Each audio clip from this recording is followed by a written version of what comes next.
এই দেখো মাছের ঝোলের কালারটা দেখো, দিয়েছি একটা ভাতও খেতে পারো। যে আমার বাবুর খাবার তোমাদের মানে ঠিক মানে উত্তর দিতে পারছি না। ঘুম থেকে উঠে চোখে জলের ছিটা দিয়ে বাসি ঘরটা ঝাড় দিয়েছি, তারপরে ফ্রিজ থেকে প্রায় হাফ বোতলের মতো ঠান্ডা জল খেয়েছি। এবার চলে এসেছি ছাদে, বেশ ভালো লাগছে। আর একটু আগে যদি আসতাম মানে আরও বেশ একটু পাখির কিচিরমিচির আওয়াজ শোনা যেত, ঠান্ডা হাওয়া পাওয়া যেত। কিন্তু না গো, মানে গরমকালে কী হয় বলো তো, ভোরবেলা চট করে ঘুম ভাঙে না, ভোরবেলা যেন একটু চোখটা লেগে আসে। আর এই দেখো ব্রিজের ওপরটা দেখালাম কী রোদ ঝলমল করছে, আর চারদিকেও কী রোদ ঝলমল করছে। তবে না, আমি যে শুধু হাওয়া খেতে এসেছি তা না, অনেকগুলো কাচবো। মানে মা কালকে শাড়ি ঠাড়ি পরেছিল, তারপরে আমিও পরে গেছিলাম শাড়ি, সেই শাড়ি ঠাড়িগুলো কাচবো বলে ভাবলাম দূর একটু যাই, অনেক দিন ধরে ছাদে কাচা দেওয়া হয় না, আর সকাল সকালই একটু কেচে দিই। বেলা হলে ছাদে বসে কাচা মানে ওরে বাবারে বাবা, মানে তখন যে কী দশা হয় সে তো। আর এই সকাল 7:30টায় এসেছি, তাই না আমি ঠিকমতো বুঝতে পারছি না, এত পরিমাণে রোদের তাপ। তা যাই হোক, সেরকম তো নোংরা না, একটু সার্ফে ভিজিয়ে কাপড়গুলো কেচে দিলাম। কাপড়গুলো দেখো নিচের ওয়াশরুমেও কাচা যেত, কিন্তু ভাবলাম যে না, ছাদে নিয়ে যাই, একেবারে মেলে ঠেলে দিয়ে আসবো। আর এই যে দড়িতে ভাড়াটে বোনটা গতকাল রাত্রেবেলা বিকেলবেলাও কেচে দিয়েছে, সে জামা কাপড় শুকিয়ে গেছে, আমি আবার সরিয়ে দিলাম। আমরা যেমন রাতের বেলা জামা কাপড় ঘরে নিয়ে যাই, এরা আবার রাতের বেলা কেন 1 দিন 2 দিন 3 দিনও রেখে দেয়।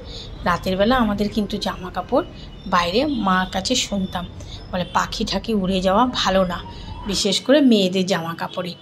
হ্যাঁ, ছাউনির নিচে ঝুল বারান্দার দিকে থাকে, অসুবিধা নেই। তাই কী করি, সন্ধ্যা হতে হতেই জামা কাপড় সমস্ত মানে নিয়ে চলে যাই আমি।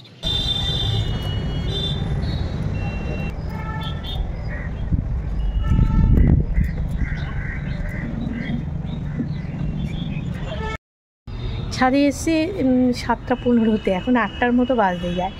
যেমন রোদের তাপ আছে, তেমন কিন্তু ফুরফুরে হাওয়াও আছে। আর দেখলেই তো সকাল সকালই অনেকগুলো কাঁচা ধোয়া করে দিলাম। গরমকালে সব থেকে কাজ করতে সুবিধা একটু ভোরবেলার দিকে আর একটু সন্ধ্যার দিকে। তবে সন্ধ্যাবেলা না, সারাদিন পর সন্ধ্যাবেলা কাজ করার এনার্জিটা আর আসে না, কিন্তু ভোরবেলা কাজ করা যায়, আবার ভোরবেলা ওঠাটাও সমস্যা হয়ে যায়। ঠিক আছে, আজকে সোমবার নতুন ব্লগ শুরু করে দিয়েছি, তোমরা সারাটা দিন আমার সাথে থাকো আর ভিডিওটা পুরোটা দেখতে থাকো। হাওয়াটা ভালো লাগে। সব তো জামা কাপড় মেলে দিয়েছি, ক্লিপ দিয়েও আটকে দিয়েছি। আমটা একটু ছেড়ে দাও, ওপরেটাই ছেড়ে দাও।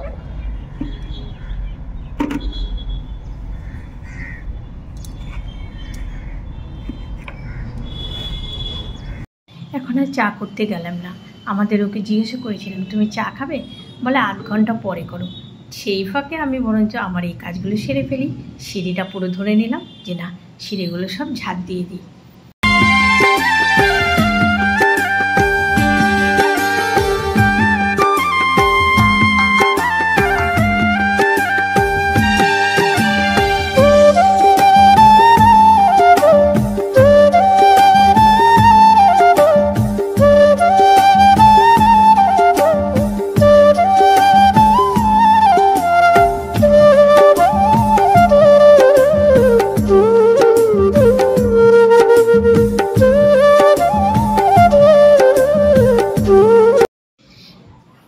জানালাটা খুলে একটু দাঁড়িয়ে আবার হাওয়া খেয়ে নিচ্ছি, কেননা সবে 2টো স্টেপ ঝাড় দিলাম, এখনও 4টে স্টেপ বাকি রয়েছে। তোমাদের যদি আমি 2টো স্টেপ ঝাড় দিয়ে বলি আমি পুরোটাই ঝাড় দিয়ে আসলাম গো, কিন্তু এতে কি হবে বলো তো, আমার বাড়িতেও নোংরা হয়ে থাকবে, তোমরা তো আর দেখতে আসবে না, কিন্তু বাড়িটা তো নোংরা হয়ে রইলো, কি বলো? তাই ফাঁকি দিয়ে কাজ করে কোনো লাভ নেই, যেটুকু করি সেটুকুই তোমাদের দেখাই। তবে হ্যাঁ, পুরো টানা যতক্ষণ ঝাড় দিয়েছি সেটা দেখাতে গেলে একটা ভিডিও পুরোই সময় চলে যায়। তাই আমি এসে দেখি এই বিছানায় ও নেই, এখন দেখি ওই ঘরে পাখা ছেড়ে শুয়েছে, ওই ঘরে পাখাটা ঠান্ডা বেশি। কি গো, চা বসিয়ে স্নান করতে যাবো? মানে চা খেয়ে স্নান, কারণ তোমার তো দোকান খোলার টাইম হবে, আমি তো স্নান করে ঠাকুর ঘরে যাবো, বসিয়ে দেবো। দোকানে কম্পিউটারটা মানে কিবোর্ডটা খারাপ হয়ে গেছে, ছেলে অ্যামাজনে অর্ডার দিয়ে তো নিয়ে এসেছে। এবার দেখো হাসির কথা, মানে আমি তো এইসব মানে আমি আমার সংসারের বিষয়গুলো এগুলো খেয়াল রাখি, আর ওই দোকানে মানে ছেলে কি আনলো ওইটা তো আর আমি অতটা জানি না। এবার আমি বলি কী রে নতুনটা কালকে থেকে এনেছিস, টেবিলের মধ্যে রেখে দিয়েছিস, এটা কখন লাগাবি? বলে ও মা আমাদের ও বলছে আরে ওর তো লাগানোই হয়ে গেছে, ও তো কালকে থেকেই নতুনটা ইউজ করছে। আমি বলি এই তো নতুন বাক্স। বলে না, এটার মধ্যে পুরোনোটা মানে রেখে দিয়েছে, আর আমি ওটাকে নতুন ভেবে মানে ওটাকে ঠিকঠাক করে রাখছি, তারপরে পুরোনোটা আবার একটু সরিয়ে দিলাম। আর এটাই এখন আমাদের বেডরুম হয়ে গেছে, এখানটা একটু ঠান্ডা, তা এখন আমাদের ওকে আর ছেলের সাথে কথা বলতে গিয়ে যে বললাম না, আমি বললাম কিরে বাবু লাগাবি কখন, তাই এই তো এখন জানতে পারলাম যে না, পুরোনোটাকে যত্ন সহকারে টেবিলে রয়েছে, আর আমি এটাকে নতুন স্নান করতে তো যাব। এদিকে আমার মিঠু রানী গতকালের পেয়ারা বিস্কুট সমস্ত কিছু খেয়ে মানে কেমন একটা গন্ধ হয়ে গেছে। আর মিঠুর বসার জায়গাটাও একেবারে কি বলবো, ছড়ানো ছিটানো। ওরই বা কী দোষ, ওরও তো কিছুটা জায়গার দরকার, তাই না? তারপর আমি ভাবলাম যে না, স্নান করতে যাওয়ার আগে মিঠুকে একটু হলুদ জলে স্নান করাই আর মিঠুর জায়গাটা পরিষ্কার করে নিই। আর ওই দিকের কিন্তু আমার বেডরুম সমস্ত কিছু মোছা টোছা বাকি রয়েছে, আগে বড় কাজটা সারি, স্নান করে পুজোটা দিয়ে স্নান করলাম। আর এই দেখো আজকে বেশ থোকা ধরে কয়েকটা বেলফুল একসাথে থোকা ধরে ফুটেছে, পিঙ্ক কালারের জবাটাও ফুটেছে, কি ভালো লাগছে। আমি সকাল থেকে কাজের তাণ্ডবে এইগুলো খেয়াল করিনি, এখন এই ঠাকুর বাড়ি ঢুকবো, আমরা একটু দেখি তো কী ফুল। থোকা ধরে একেবারে বেলফুলগুলো ফুটেছে, বেলফুলগুলো ছিঁড়বো না। আর এই যে একটা পিঙ্ক কালারের জবা ফুটেছে, আর এই জবা ফুল গাছটা আমি যে কী করবো, দেখো কুড়ি হচ্ছে না, ভালোই তো আছে গাছটা, তাও এটা কিন্তু দারুণ লাগে। দেখো ভগবান যেখানে বাস করেন সেই জায়গা বাস ঠান্ডা হবে না তা কখনো হয়?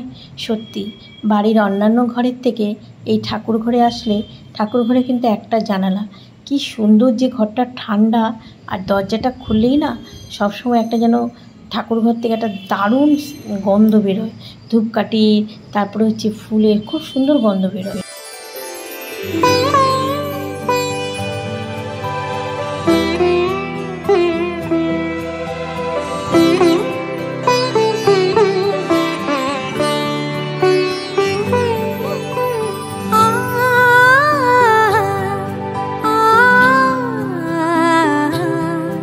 চালটা ভিজিয়ে নিলাম পুজো দিয়ে এসে, আর এদিকে ডাল সেদ্ধ ছিল না, ডাল সেদ্ধটাও বসিয়ে দিলাম।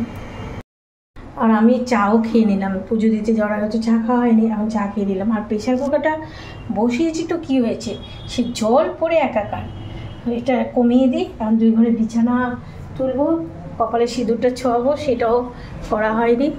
যা ঘাম, সিঁদুর ছোঁয়ালে আবার কিছুক্ষণ পরে দেখো প্যান্ট ট্যান্টগুলো গতকাল কাঁচা ছিল, সেগুলো ভাঁজ করবো বলে এখানে রেখে দিয়েছি।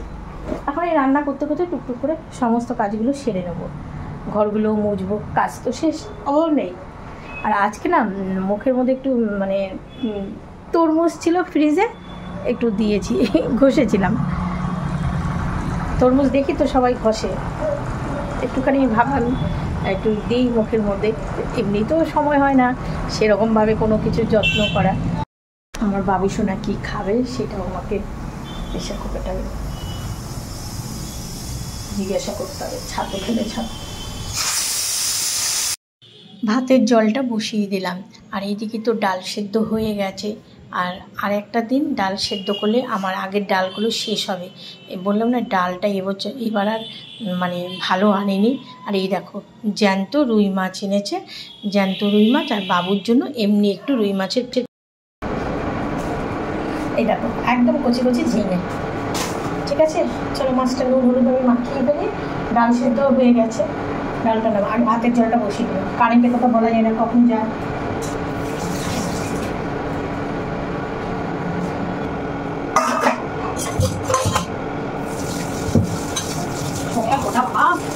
এখন জল এখন আগুনের মতো গরম, এত গরম জল।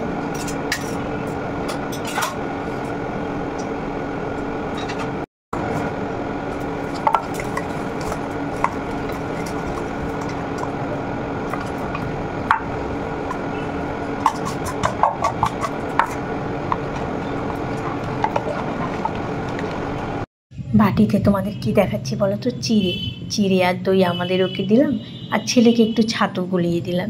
এখন আর ঘটা করে সেই রুটি করতাম তোমাদের যে দেখাতাম, এত গরমে আমাদের ও তো খালি বলে যে একটু পান্তা ভাত রাখলে রেখে দাও। আর ছেলের সাথে কথা বলছি, ছেলেটার না গলার দিকে একটু অ্যালার্জির মতো হয়েছে। আমি বললাম আমি যে সাবানটা ইউজ করি তুই সেই সাবানটা গলায় একটু দিয়ে দেখবি কমে যাবে। আমি অনেকের কাছেই এবার গরমে শুনলাম যে গলা, সেদিন কে জানি বলছিল গলার এই জায়গাটা নাকি কেটে কেটে গেছে।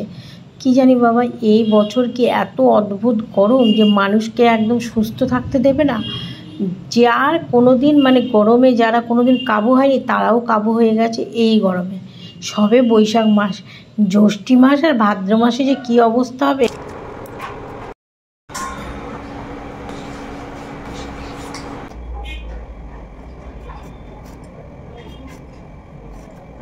এই যে গরমে আম রাখলেই পেকে যায়, দেখো অবস্থা কি জানি, মিষ্টি নাটক, মিষ্টি হলো ওই ডালে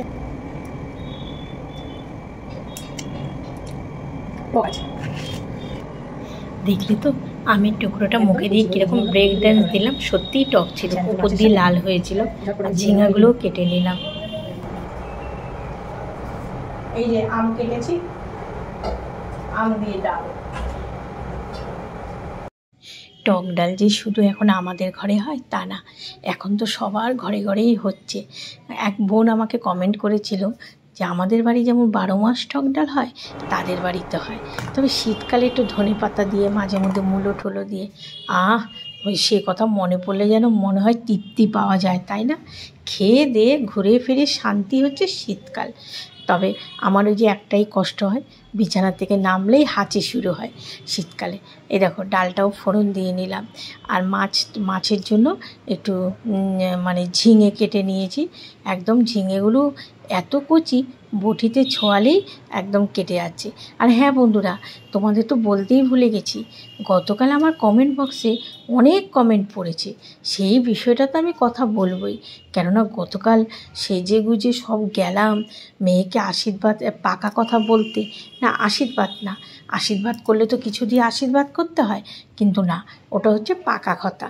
দিনক্ষণ তারিখ সমস্ত কিছু ঠিকঠাক হয়ে গেছে। কিন্তু হ্যাঁ, তোমাদের মধ্যে এক একজনে এক একটা মন্তব্য করেছো, সেই বিষয়টা পরে বলছি। যে মানে কি বলেছো সেটার উত্তর তো দিতেই হবে, যেহেতু তোমরা আমার ডেলি ব্লগ দেখো। তোমাদের প্রশ্নের উত্তর দেওয়া আমার কর্তব্য। আর এখন মাছটা করছি দেখো, কালো জিরে আর জিরে দিয়ে, ঝিঙে দিয়ে করবো তো, আর একটু পাতলা ঝোল করবো। দেখো বাবা মশলা টশলা করার ঝামেলা নেই, আদা একটু ঘষে নিলাম। আর দেখো না ওড়নাটা, যখন আমি ভিডিওটা এডিট করছি দেখি একদিকে ওড়নাটা কী অবস্থা একটুখানি, আরেকদিকে কতখানি। আর এই যে আমার মনে হয় চিমনিটাকে চিমনিটাকে আমার ঠিক করাতে হবে, নাহলে এই যে মানে যতই গরমটা না আরও বেশি লাগে। এই চিমনিটা পরিষ্কার থাকলে তাহলে ধোঁয়াটা বেরিয়ে যায়। তা আমাদের ও বললো একদিন সকাল সকাল রান্না করে নাও, তারপর দেখি খবর দেবো, এসে যদি করে দিয়ে যায়। আর এই দেখো এর মধ্যে এবার একটু বেশি করে ঝোল দিয়ে দেবো। মাছটাও ভেজে নিয়েছি, আর বাবু তো এই মাছ খাবে না, ওর জন্য বড় রুই মাছ আনা হয়েছে 2 পিস পেটির দিকে। আর দেখো ঝোলটা দেখো, তার মধ্যে না একটু ভাজা জিরের গুঁড়ো দিয়ে দিয়েছি, বুঝেছো? এই দেখো বেশি রকম মাছের ঝোল গরমকালে ভালো লাগে। এখন বাবুর মাছ দুটো বাকি, আর একটু লতি ছিল, সেই লতিটাকে মানে কাটা ছিল লতিটা। এই দেখো একটুখানি লঙ্কার গুঁড়ো, জিরের গুঁড়ো, আর একটু চিংড়ি মাছ ছিল গতকালে, সেই চিংড়ি মাছ দিয়ে একটু নেড়ে চেড়ে নিলাম, ঝাল দিই। লতিটুকু করে নিলাম। আম দিয়ে ডাল তো হয়ে গেছে, আর এখানে গতকাল যে মা উচ্ছে আলু ভেজে দিয়ে গেছে সেই ভাজাটা। আর এখানে এই দেখো মাছের ঝোলের কালারটা দেখো কি দারুণ হয়েছে না?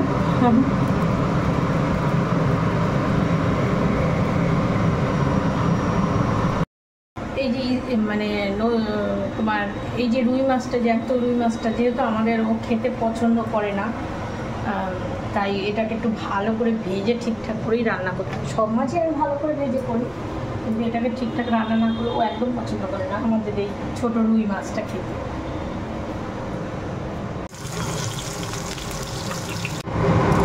হয়ে গেছে বাবুর মাছটা, বেশি ঝোল টোল দিলাম না, ডাল আছে আর আমের আচার আছে। আমার ছেলের আচার হলে এই যে একদম মাখামাখি। আবার রে থামলো, ছেলে স্নান হয়ে গেছে, খেতে দেবো। দেখো পাখা ছেড়ে ও গেছে ওর দাদুর সঙ্গে কথা বলতে, বলো মা ভাত বাড়ো। এই দেখো পাখা ছেড়ে ভাতটা দিয়ে নিই, রান্নাঘরটা মুছবো। এদিকে এই ঘরটা আর বাবুর রুমটা মুছেছি, ডাইনিং রুমটা মুছিনি। ডাইনিং রুমটা আজকে থাকার মুছবো না, কিচেনটা মুছে নেবো। আগে ছেলেকে খাবার দিয়ে নিই, ছেলে খেয়ে নিচে গেলে তারপর আমাদেরও আসবে। মাছ একদম মানে 2 পিস যে পেটির মাছ এনেছে কি বলবো তোমাদের, একেবারে পিত্তি গলে গেছে মনে হয়। সেই মাছের পেটি এত সুন্দর করে রান্না করলাম, ভাত মেখে দিয়েছি, একটা ভাতও খেতে পারলো না। লাস্টে ডাল আর চাটনি দিয়ে ছেলেটা ভাত খেলো। ভর দুপুরবেলা যদি ভাত না খেতে পারে মাথাটা কেমন গরম হয়। আর এখন ওই যে আমাদের খাওয়া হয়নি, ওই ছেলে এখন দোকানে গেল, আমাদেরও আসলো, আমরা বসবো।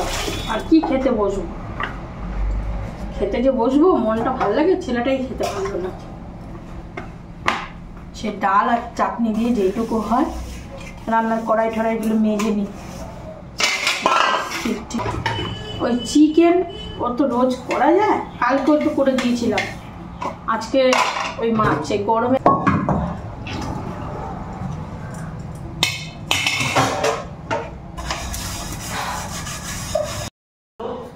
কি ভালো চামচটা বাবা, কিচ্ছু না এনে। এই যে মিষ্টি দই খায়, মিষ্টি দই আমার নেই। ধর ছেলের সঙ্গে তখন চিৎকার করলাম না, ভীষণ পিটপিটে জানো, থালা থেকে শুরু করে গ্লাস বোতল। চামচটা আমি ধোয়া চামচটা দিয়েছি, আসলে ও দই চামচগুলো ঠাকুমা এক চোটে কতগুলো চামচ নিয়ে এসছে, দইয়ের সঙ্গে থাকে যে, ও দই ভালো খায় বলে ওর দাদুতে এক ট্রে করে ওই মিষ্টি দই এনে রাখে, তার সাথে চামচগুলো কোথায় রেখেছে কে জানে, সেই চামচটা দিয়েছে, ধোয়া চামচটা ও মা কী জানি কালো লেগে রয়েছে, দইয়ের মধ্যে দিয়ে দইটা শুদ্ধ মানে ও রেখে দেবে। এখন 5টা বাজতে যায়, রোদটা একটু কমেছে, আর এখন আমাদের এইটাই হয়ে গেছে বেডরুম, ডাইনিং রুম, সমস্ত কিছু। খাবার দাবার নিয়েও দুপুরে এই ঘরেই খেয়েছি, মানে এই রুমের পাখাটা ছাড়লেই একটু ঠান্ডা লাগে, ওই পারে তো আর কি বলবো। আর বসে বসে দেখো এই জামা কাপড়গুলো, সেই সকালে তোমাদের প্যান্টগুলো দেখিয়েছিলাম ভাঁজ করবো, মানে এই ভাঁজ করে নিলাম, তবে বসে বসে না, কিছুক্ষণ আগে এই ফ্লোরে গড়াগড়ি করে নেটটা দেখছিলাম কানেকশন হচ্ছে কি না। তা আমাদের ও বললো হবে, ওই কলাপসের গেটটা টেনে দাও, দরজাটা দেবে না, দরজা বন্ধ করলে নেটের ওয়াইফাইয়ের কানেকশানটা এদিকে আসে না। দরজা খোলা রেখে আমি এই ফ্লোরের মধ্যে শুয়ে গড়িয়ে গড়িয়ে একটুখানি মোবাইল দেখছিলাম, মানে সবার ভিডিও দেখছিলাম। আর এখন যাব নিচে যাব, ওই জন্য 1 বোতল ঠান্ডা জল নিয়ে যাব। তারপরে হচ্ছে দেখো ছেলের শার্টটা না কেচে ওই প্যান্টের মধ্যে রেখেছি, একদম কুচকে গেছে গো। যে আমার বাবুর খাবার, দুপুরবেলা তো ভাত খেতে পারলো না, তিতা মাছ যাবো ছাড়াবে। ও বাবা, ছেলে না খাবারটা অর্ডার করে এসে তারপরে মানে ওর মার্কেট শেষ হয়েছে 3:30, আর আমাদের ও একটু বিশ্রাম নিচ্ছিল, ও 4:30 গিয়ে ছেলেটাকে পাঠিয়েছে ঘরে, ছেলেটা এসে ঘুমিয়ে পড়েছে। ডাকলাম, বললো মা পরে খাবো। আর এখন সন্ধ্যা পুজো দিয়ে কিছু জামা কাপড়ে যে ধুয়েছি মেলে দিচ্ছি। আর হ্যাঁ, গতকালের ভিডিওতে অনেকেই অনেক রকম কমেন্ট করেছো, কেউ বলছে আমার ছেলের বিয়ে, কেউ বলছে দিদির ছেলের বিয়ে, কেউ বলছে কোন মেয়ের আশীর্বাদ, যাক শুভ কাজ ভালোভাবে হয়ে যাক। দেখো সেখানে আমি তোমাদের একটা স্মাইল ছাড়া আর হয়তো কারোর কমেন্টের কোনো রিপ্লাই দিতে পারিনি, কেননা আমার দেখো যেটা বলার আমি তো তোমাদের সঙ্গে শেয়ার করি। এই তোমাদের যখন আমি মেয়ে পাকা কথাটা দেখিয়েছি, তাহলে যখন ছেলেরও পাকা দেখা হবে, কোন ছেলে কি বিষয় বৃত্তান্ত তোমরা সব জানতে পারবে। যেহেতু ছেলের পাকা দেখা হয়নি, তাহলে আমি তো ফট করে একটা ছেলেকে বললেই হলো না যে ছেলের এই যে বিয়ে ঠিক হয়েছে। তাই এই বিষয়টা তোমরা কটা দিন আমাকে এই প্রশ্নটা করো না। তোমাদের কাছে আমি হাত জোর করে বলছি, কেননা তোমাদের অধিকার আছে আমাকে প্রশ্ন করার, কিন্তু যেটা বলার আমি তো তোমাদের সেটা শেয়ার করি। আর যেহেতু আমি ডেলি ব্লগ করি, আমি তো কোনো কিছু চেপে রাখবো না।